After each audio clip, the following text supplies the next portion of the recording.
Programang ito ay rated SPG. Striktong patnubay at gabay ng magulang ang kailangan. Malinaw na hindi talaga simpleng operasyon ang susunod na mangyayari. Mas malalim pa ang kwento lalo na kay Galo. Unti-unti nang ipinapakita na hindi pa siya tuluyang nakaka-recover sa mga trahedyang pinagdaanan niya. Ang mga bangungot, flashbacks at biglaang pagsabog na galit ay posibleng senyales na naaapektuhan na ang kanyang pagdedesisyon bilang isang operatiba. Dahil dito ay posibleng magsimulang magduda ang ilan niyang kasamahan. Baka mapansin na rin ni Director Franco ang pagbabagong ugali ni Galo, lalo na kung muli siyang mawala ng kontrol sa gitna ng isang misyon. Hindi malayong magkaroon ng internal investigation kung talagang fit ba siyang manatili sa Task Force Firewall.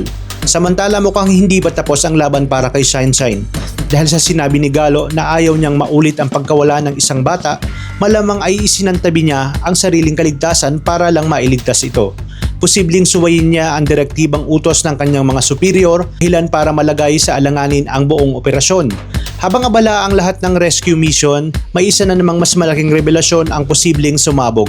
Ayon sa impormasyong nakuha ng kanilang informant, konektado pala ang doktor sa sindikatong dumukot kay Sunshine. Ibig sabihin matagal nang may taong nasa loob na nagbibigay ng impormasyon sa mga kalaban. Ang taong pinagkakatiwalaan nila ay maaring isa palang kasabwat ng sindikato. At dahil alam ng doktor na unti-unti na siyang nabubuking, malamang ay kikilos na ito para patahimikin ang sinumang makakapagsiwalat ng katotohanan.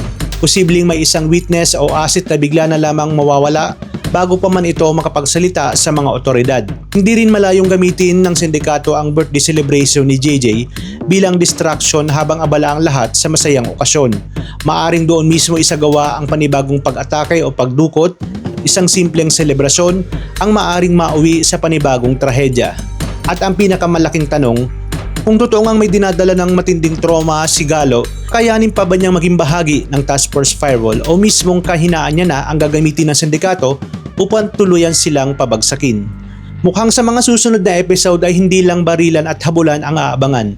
Masusubok rin ang tiwala, katatagan at katapatan ng bawat miyembro ng Task Force Firewall habang papalapit na sila sa pinakamapanganib na kanilang laban. Kaya pakaabangan natin yan dito lang sa Task Force Firewall.